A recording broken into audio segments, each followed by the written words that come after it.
नमस्कार दोस्तों, आप देख रहे हैं पीपीटी न्यूज और मैं हूं आपके साथ संजय रामफल। करते हैं फटाफट खबरों की तरफ रुख। बने रहें हमारे साथ, देखते रहें पीपीटी न्यूज।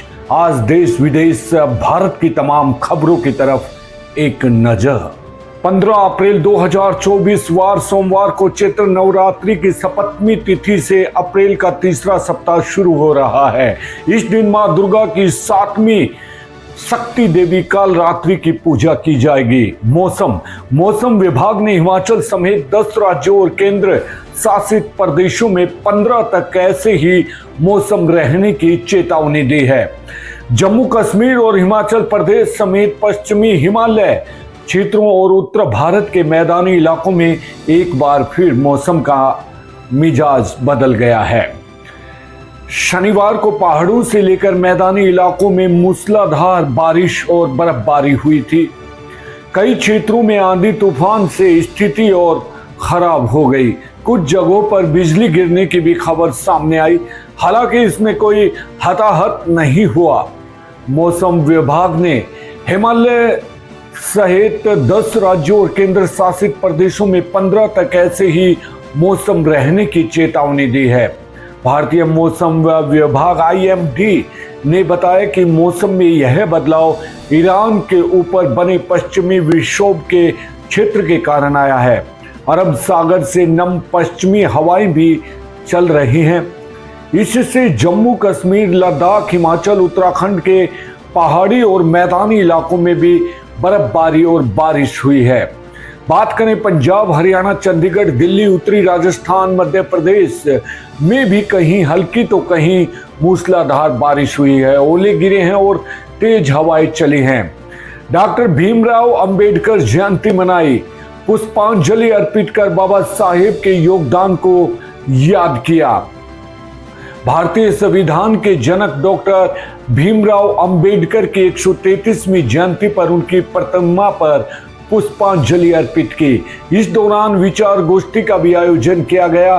बाबा साहेब की प्रतिमा पर माल्यार्पण कर उन्हें नमन और याद किया। देखिए पूरी एक रिपोर्ट। BR अंबेडकर की जयंती के अवसर पर देश के अलग अलग भागों में अलग अलग तरह से कार्यक्रम का आयोजन किया गया।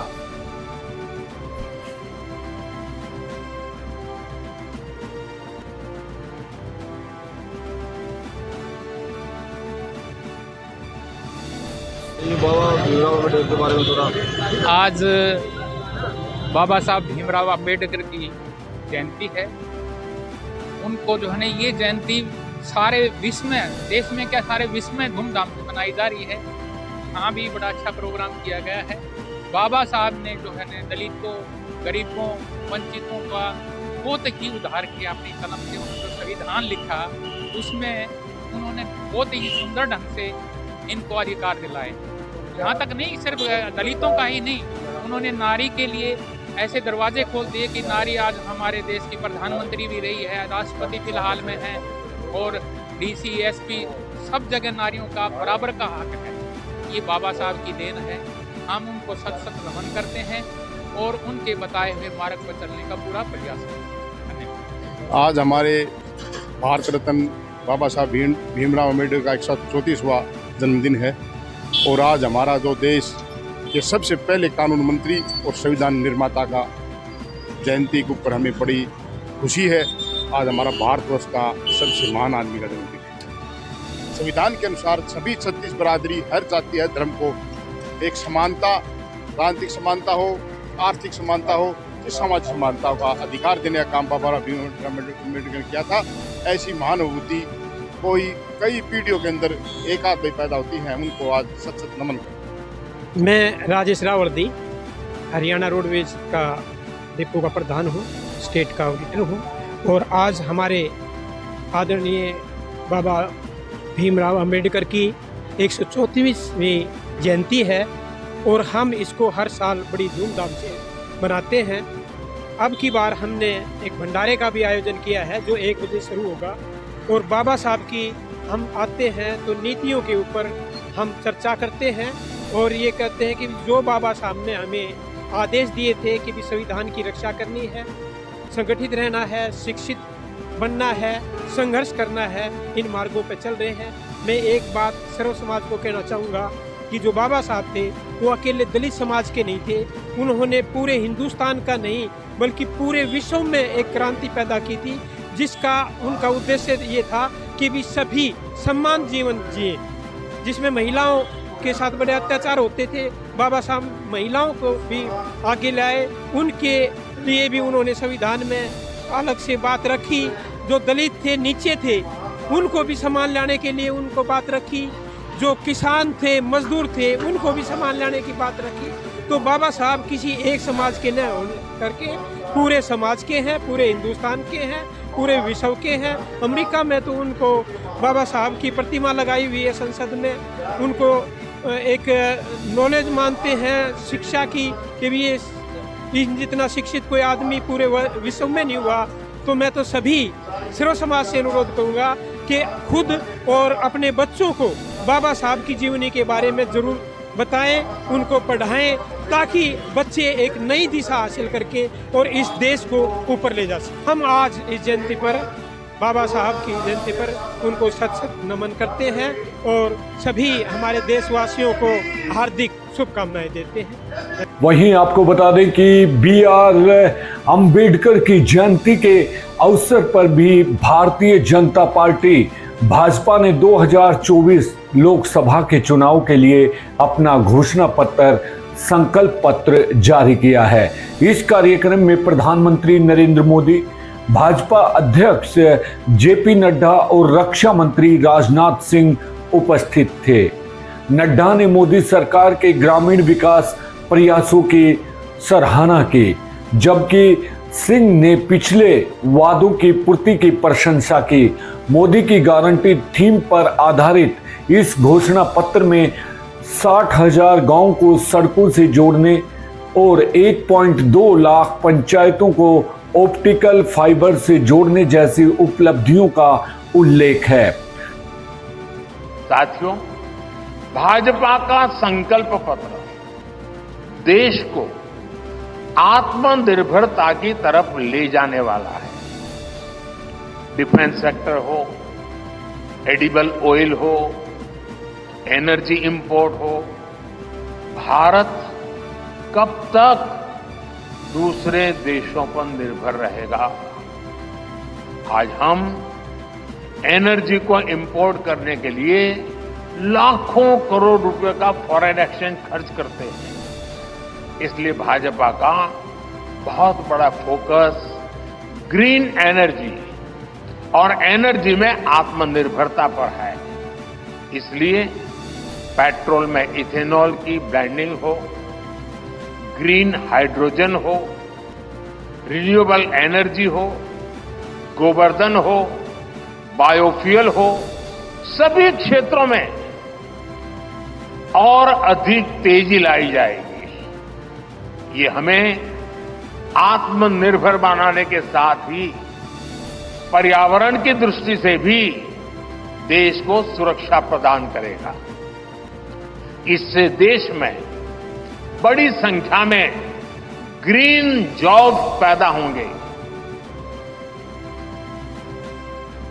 हरित रोजगार बहुत विस्तार होने वाला है। आज हम देख रहे हैं कि देश में इलेक्ट्रिक व्हीकल का मार्केट कितनी तेजी से बढ़ रहा है। 10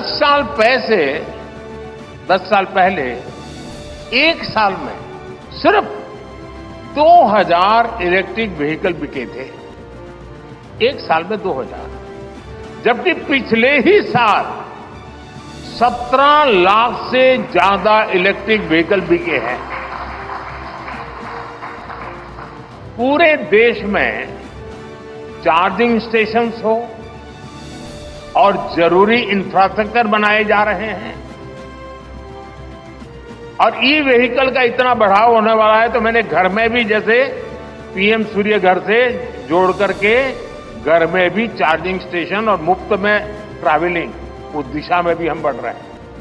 इससे उभरते हुए सेक्टर से भी देश में रोजगार की अनेक नई संभावनाएं बनने जा रही हैं। साथ ही अंतर्राष्ट्रीय मुद्रा कोष के अनुसार गरीबी में काफी कमी आई है, जिसमें 25 करोड़ लोग गरीबी रेखा के नीचे से ऊपर उठे हैं और अत्यधिक गरीबी 1% से भी अधिक कम हो गई है। साथियों, आज देश के इतिहास का बहुत बड़ा दिन है। आज संविधान निर्माता बाबा साहब आम्बेडकर की जन्म जयंती है। उनकी जन्मस्थली महू यहां से ज्यादा दूर नहीं है। महू में उनका घर हो या देश विदेश में वे जहां भी रहे, उन स्थानों पर और उन स्थानों को पंच तीर्थ के रूप में विकसित करने का सौभाग्य भाजपा सरकार को मिला है।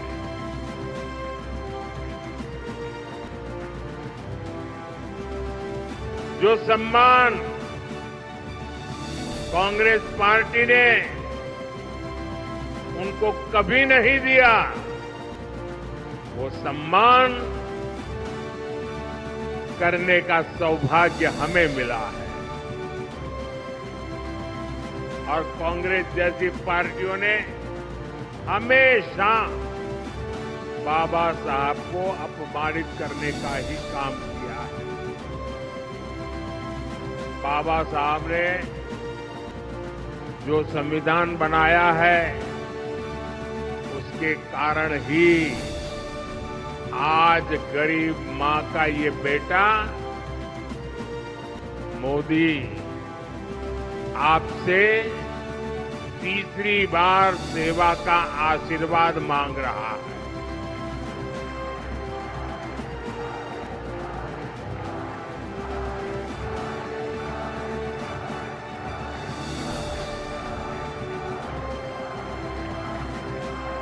ये बाबा साहब का संविधान है, जिसके कारण आज देश की राष्ट्रपति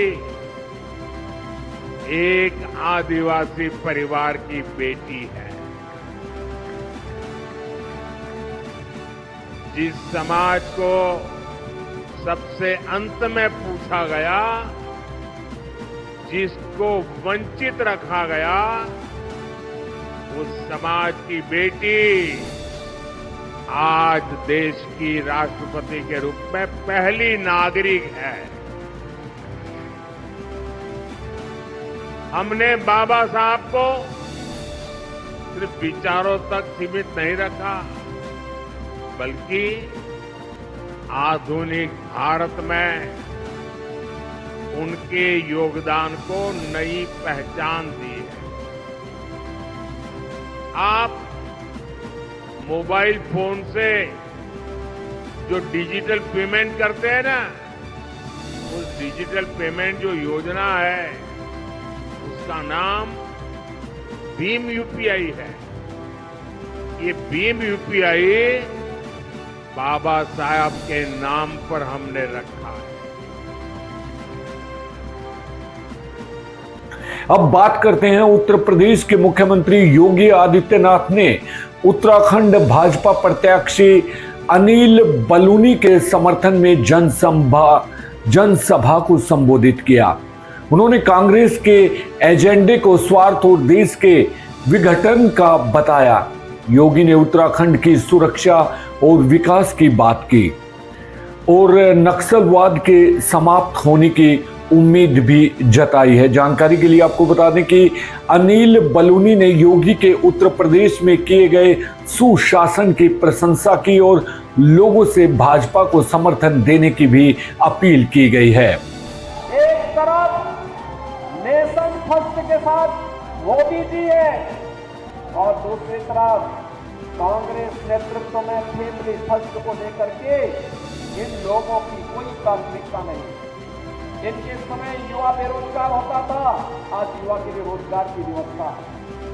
उनके समय जातिवाद का अन्य तांडव होता था, आज राष्ट्रवाद का अलग जगाया जा रहा है। उनके समय पुष्टिकरण के नाम पर कहा जाता था कि देश के संसाधनों पर पहला अधिकार मुसलमानों का है, और मोदी जी ने कहा नहीं, भारत के अंदर हर गांव, हर गरीब, हर किसान, हर नौजवान, हर महिला का देश के संसाधन पर अधिकार है। और हमने कहा नहीं, तुष्टीकरण नहीं, संतुष्टीकरण, सबका साथ, सबका विकास।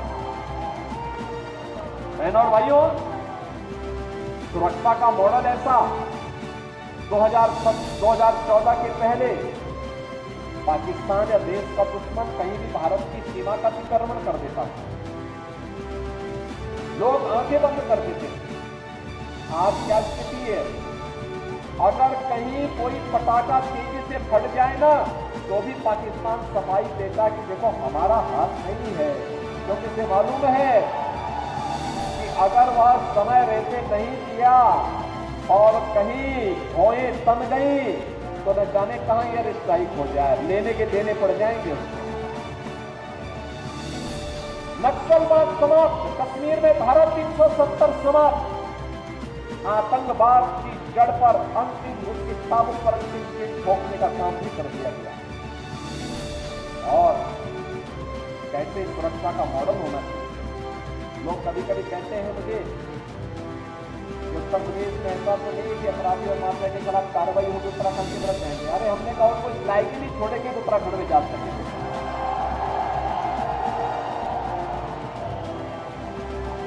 लोग कहते हैं जेल भेज जाएंगे फिर करेंगे। अरे हमने कहा जेल जाने के पहले जहन्नुम के रास्ते खुले होंगे उनके, चिंता मत करो। नोबेल पुरस्कार विजेता अमर्त्य सेन ने भारत की विपक्षी दलों की एकता की कमी पर प्रकाश डाला, खासकर कांग्रेस पार्टी के संगठनात्मक मुद्दों को उजागर किया। उन्होंने देश के लिए जाति जनगणना पर विचार करने की सलाह दी। हालांकि सेन ने शिक्षा, स्वास्थ्य सेवा और लैंगिक समानता में सुधार के माध्यम से वंचितों को सशक्त बनाने पर भारत का ध्यान केंद्रित करने की जरूरत पर भी जोर दिया। चुनौतियों के बावजूद उन्होंने भारत के लोकतंत्र पर गर्व व्यक्त किया, लेकिन लोकतांत्रिक मूल्यों को मजबूत करने के लिए और अधिक परिश्रम करने की भी महत्वपूर्णता पर बल दिया। विपक्षी गठबंधन इंडिया ने जेडीयू और आरएलडी जैसे प्रमुख सहयोगियों के समूह छोड़ने के बाद झटके देखे। आम आदमी पार्टी की नेता आतिशी ने बीजेपी के चुनावी घोषणा पत्र को जुमला पत्र कहा है और उन्होंने बीजेपी पर दशक भर सत्ता में रहने के बावजूद अपने वादे पूरा नहीं करने का भी आरोप लगाया है। आतिशी ने खासतौर पर 2 करोड़ नौकरियां हर साल बनाने के अधूरे वादे की ओर इशारा किया और मौजूदा उच्च बेरोजगारी दर का हवाला भी दिया। उन्होंने राष्ट्रीय स्वास्थ्य खर्च की तुलना में दिल्ली के स्वास्थ्य बजट को अधिक बताया, जहां आयुष्मान भारत पर 8,000 करोड़ खर्च होते हैं, वहीं का स्वास्थ्य बजट 9,000 करोड़ है। आतिशी ने प्रधानमंत्री मोदी को चुनौती दी है कि वे दिल्ली के मुख्यमंत्री अरविंद केजरीवाल की तरह काम के आधार पर वोट मांगे। ईरान द्वारा इजराइल पर मिसाइल हमले के बाद अमेरिका, यूके, फ्रांस और भारत सहित वैश्विक शक्तियों ने इस कार्रवाई की निंदा की है और शांति की अपील की है। ईरान विदेश मंत्री अमीर अब्दुल्लाहियन ने रविवार को कहा कि हमले सीमित थे और आत्मरक्षा के लिए थे। उन्होंने अमेरिका को ईरान के शांतिपूर्ण दृष्टिकोण का आश्वासन दिया। उन्होंने जोर दिया है कि ईरान अपने रक्षात्मक अभियानों को जारी रखने का इरादा नहीं रखता, लेकिन यदि उकसाया जाता है तो अपने हितों की रक्षा करेगा। इसी बीच ईरान ने प्रतिशोध में मजबूत प्रतिक्रिया की भी चेतावनी दी है और इजराइल ने संकेत दिया है कि संघर्ष अभी खत्म नहीं हुआ है। भारत के मिशन ने इजराइल में अपने नागरिकों को सुरक्षित रहने की भी सलाह दी है और भारत सरकार ने तनाव कम करने और कूटनीति की वकालत भी की है। बिहार के जमुई में एक पार्टी बैठक के दौरान रक्षा मंत्री राजनाथ सिंह ने कुछ नेताओं की उस हरकत की आलोचना की है जिसमें उन्होंने नवरात्रि के हिंदू त्योहार के समय मांसाहारी भोजन खाते हुए वीडियो पोस्ट किए थे। उनका कहना था कि यह काम राजनीतिक लाभ के लिए कुछ वोटरों को लुभाने के इरादे से किया गया था। विशेष रूप से उन्होंने तेजस्वी यादव की ओर इशारा किया, जिन्हें नवरात्रि के दौरान मछली खाते हुए एक वीडियो में देखा गया था, जिससे विवाद उत्पन्न हुआ था। भाजपा के गिरिराज सिंह ने भी यादव पर मौसमी सनातनी व्यवहार और तुष्टीकरण की राजनीति में लिप्त होने का आरोप लगाया। सिंह की टिप्पणियां एनडीए उम्मीदवार अरुण भारती का समर्थन करने और राजनीतिक सत्यनिष्ठा की मांग करने के इरादे से की गई थी। भारत के विदेश मंत्रालय MEA ने बढ़ते तनाव के कारण सभी भारतीय नागरिकों को इजराइल और ईरान की यात्रा न करने की सलाह देते हुए चेतावनी जारी की है। वर्तमान में इन देशों में रहने वाले भारतीयों से आग्रह किया जाता है कि वे अपनी आवाजाही कम से कम करें, सुरक्षा को प्राथमिकता दें और भारतीय दूतावासों में पंजीकरण करवाएं। तेहरान में भारतीय दूतावास ने सहायता के लिए अतिरिक्त हेल्पलाइन नंबर उपलब्ध कराए हैं। इसी तरह इजराइल में दूतावास ने अपडेट और समर्थन के लिए आपातकालीन संपर्क विवरण एक पंजीकरण फॉर्म जारी किया है, जिसमें भारतीयों से शांत रहने और स्थानीय सुरक्षा प्रोटोकॉल का पालन करने का भी आग्रह किया गया है। भारतीय नागरिकों की भलाई सुनिश्चित करने के लिए दूतावास स्थानीय अधिकारियों के साथ सक्रिय रूप से समन्वय कर रहे हैं। किसी भी तत्काल सहायता के लिए कृपया दूतावास से संपर्क करें। 24 घंटे आप बात कर सकते हैं। आपातकालीन हेल्पलाइन नंबर है 97254752 और ईमेल है cons1@tlvvmedia.gov.in। अमीर सरफराज जिन पर भारतीय नागरिक सबरजीत सिंह की हत्या की साजिश रचने का आरोप था को लाहौर में अज्ञात हमलावरों ने गोली मार दी है। सबरजीत सिंह को पाकिस्तान की कोर्ट लखपत जेल में ईंटों, धातु की चादरों, लोहे की राड और ब्लेड से बेरहमी से हमला करके मार डाला गया था। सिंह की हत्या की घटना ने भारत और पाकिस्तान के बीच काफी तनाव पैदा किया था। अब अमीर सरफराज की हत्या, जिन्हें सिंह की मौत के पीछे का मास्टरमाइंड माना जाता था, इस कहानी में नया मोड़ लेकर आई है। बॉलीवुड स्टार सलमान खान के घर के बाहर हुई गोलाबारी की जिम्मेदारी अनमोल बिश्नोई ने ले ली है, जो कि कैदी गैंगस्टर लॉरेंस बिश्नोई का भाई है। अनमोल ने एक सोशल मीडिया पोस्ट में इस घटना को टेलर बताया है और अभिनेता को गंभीर चेतावनी दी है। यह पोस्ट जो रविवार की शूटिंग के बाद सामने आई है, जिसमें 6 गोली के दौरे और 2 भागते हुए शूटर शामिल थे। अधिकारी इस पोस्ट की प्रामाणिकता की जांच कर रहे हैं, जो पहले की धमकियों को दोहराती हैं और चेतावनी देती हैं कि भविष्य में हमले सिर्फ खाली घर तक ही सीमित नहीं रहेंगे।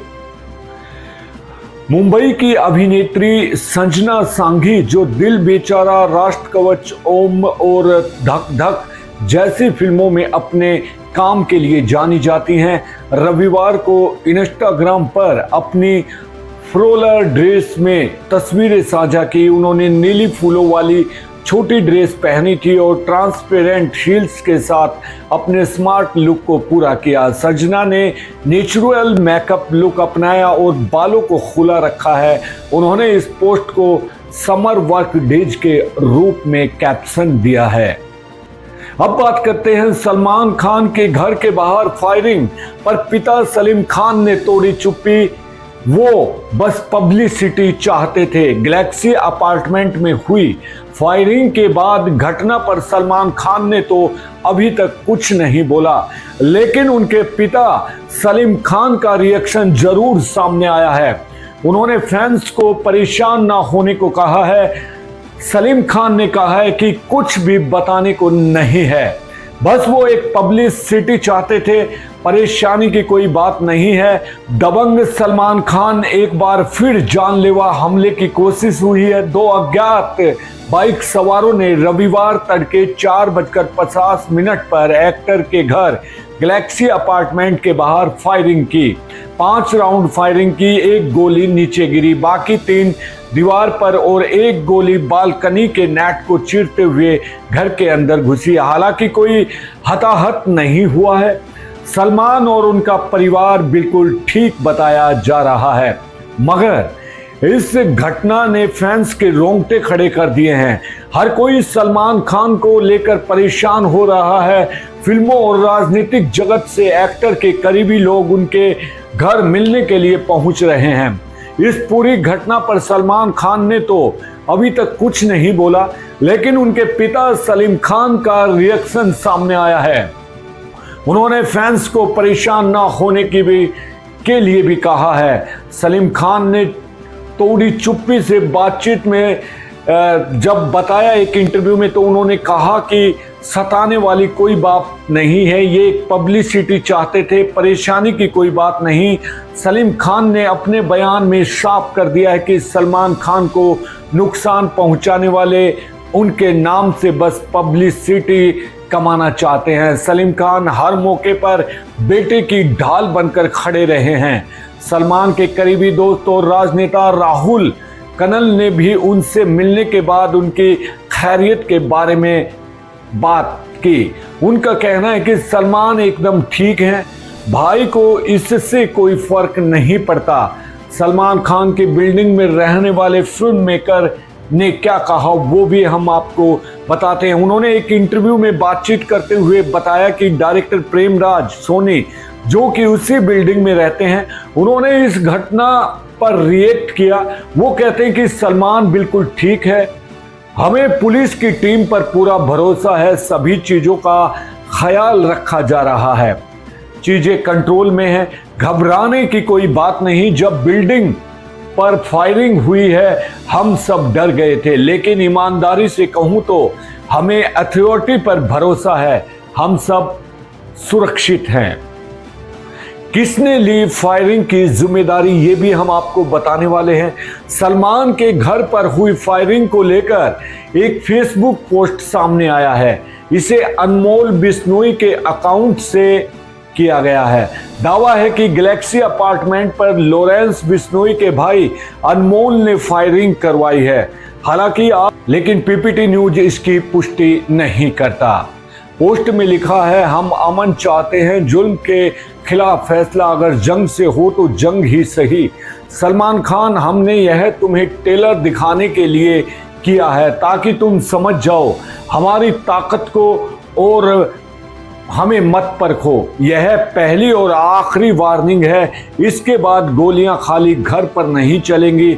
और तुमने जिस दाऊद इब्राहिम और छोटा स्किल को भगवान मान रखा है, उसके नाम के हमने 2 जानवर पाले हैं। बाकी ज़्यादा बोलने की हमको आदत नहीं। Lawrence Bishnoi group, Goldy Brar group, Kala Jathedi group, Rohit Godara group, Salman Khan की सुरक्षा बढ़ाई गई। रविवार को ही फायरिंग के बाद से सलमान की सुरक्षा और भी चौकस कर दी गई है। गैंगस्टर लॉरेंस बिश्नोई और गोल्डी ब्राड बीते कई सालों से सलमान खान पर अटैक की कोशिश में लगे हैं। एक बार तो उन्होंने रैकी कर हत्या की पूरी साजिश भी कर ली थी, लेकिन आखिरी मौके पर पुलिस ने उस शख्स को पकड़ लिया था जिसे सलमान की सुपारी दी गई थी। काला हिरण शिकार मामले में जब से सलमान का नाम सामने आया है, लॉरेंस उनके पीछे पड़ा है। उसका कहना है कि सलमान को मारना उसकी जिंदगी का लक्ष्य है। तो दोस्तों, ये थी आज की हमारी अहम और पुख्ता खबरें। बने रहें हमारे साथ। देखते रहें पीपीटी न्यूज। एक छोटी सी अपील पीपीटी न्यूज आपसे करता है, गर्मी ने दस्तक दे दी है, गर्मी बहुत ज्यादा बढ़ रही है। हम तो घर में रहकर अपनी प्यास बुझा लेते हैं, लेकिन छोटे परिंदे हैं, उन्हें दूर तक पानी भोजन की तलाश में भागना पड़ता है। तो सिर्फ आपको एक काम करना है, 2 सकोरे लेकर अपनी घर की छत पर, बालकनी में, या जहां भी आपको ये लगे कि पक्षी यहां पर बैठते हैं, तो वहां उनमें दाना पानी अवश्य करें, ताकि वो भी चहचहाहट को बरकरार रखें और इस प्रकृति का संतुलन बने रहें हमारे साथ, देखते रहें पीपीटी न्यूज। कल फिर मिलते हैं नई खबरों के साथ, नई कहानियों के साथ। अब संजय रामफल को दीजिए इजाजत। जय हिंद, जय भारत।